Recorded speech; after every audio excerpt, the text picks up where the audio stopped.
Alam mo ba na kung sakaling isa kang magsasaka o mangingisda o yung small business mo ay pasok sa agriculture o bibili ka ng property, pwede kang makakuha ng loan na may interest na napakababa, pwede umabot ng 4% or 3%. Depende na rin sa purpose ng pag-loan mo. Pag-usapan natin ang Agri-Senso Plus lending ng Land Bank. Baka pwede ka dito at paano nga ba mag-apply? By the way, kung first time mo sa channel natin at gusto mo pa ng mga online tutorial videos katulad nito, please click the subscribe button. Unti-unti na nga itong na-launch kung saan pumunta na sila sa Negros, meron na rin sa Tuguegarao, merong ilang lugar sa Pampanga, maging sa bayan ng Cagayan ay nilaunch na nga itong AgriSenso Plus lending program ng Land Bank. Ang layunin nito ay makapaghatid ng tulong pinansyal sa mga magsasaka at mangingisda maging sa mga negosyante, kung saan ang pwede mong mahiram ay pwedeng umabot ng up to 90% or 80% kung mag-acquire ka ng property. Sino-sino ba yung mga eligible dito? Ito yung mga small farmers or fishers na kasama sa SFFs or ARBs, also yung mga kasama sa mga kooperatiba o sa FFCA or ARBOs, ito yung Agrarian Reform Beneficiary Organizations. Pero kung hindi ka naman kasama dito, pwede yung sa BMBEs, SMEs, yung mga large enterprise, o kahit graduate ka ng agriculture or fishery-related courses.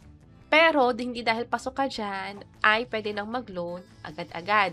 Dapat pasok sa mga dahilan na ito. Crop production, katulad nung sa palay, sa mais at marami pang iba. Poultry, katulad ng sa manok or sa isda, which is under dito sa fisheries production. Pwede rin yung pagrenta ng mga makinarya o yung mga gagamitin equipment para sa agriculture or fisheries production.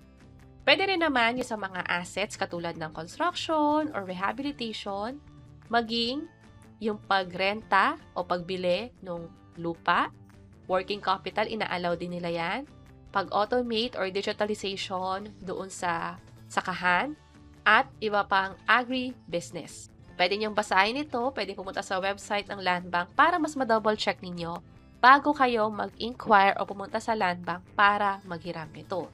Kanina, nasabi natin na pwedeng umabot sa pinakamababa na 4%. Pero mas pinababa pa yan na pwedeng umabot up to 3%. Depende na rin kung saang category kayo nakapaloob, kung eligible kayo. Para naman sa mga SMEs, large enterprise, ang applicable para dyan ay yung prevailing interest rate pero mas mababa kumpara sa market. Mas mababa ito ng 0.5% than regular rate. At kung sakaling naghiram kayo, gaano katagal pwedeng bayaran? Pwedeng umabot ng 360 days, magbibigay ng promissory note. May pagkakataon din na pwedeng umabot ng 2 years or 10 years, depende na rin sa purpose ng paghiram at magkano na rin yung hiniram. Paano makaka-avail nito?